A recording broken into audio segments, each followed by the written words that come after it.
Hi, I'm Howard Wilson. I'm the director of the York Plasma Institute, where we deal with all things plasma.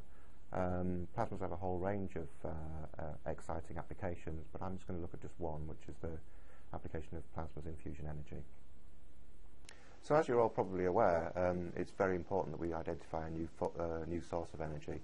Fossil fuels are very efficient, very effective, very economic way of producing energy, but they have there's a limited amount of fuel that's available, a limited amount of resource in the world, and also the greenhouse gases that they produce we think are probably damaging to the world.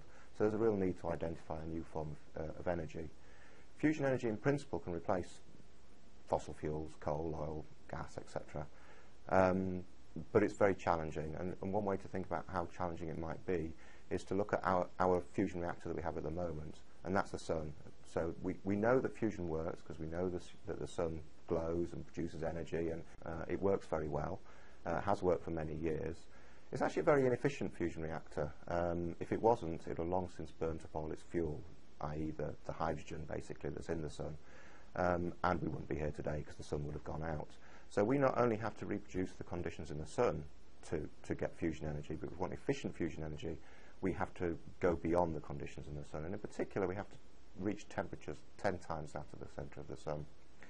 Now if you take a gas, any gas, say the gas in this room, and start to heat it up, then the individual molecules will break up into the atoms and then keep heating it. The electrons will start to come off the central ion in the atom, and you'll end up with this soup, this gas, ionized gas of individual ions and individual electrons. They still feel each other, but the electrons and the ions are no longer bound to each other.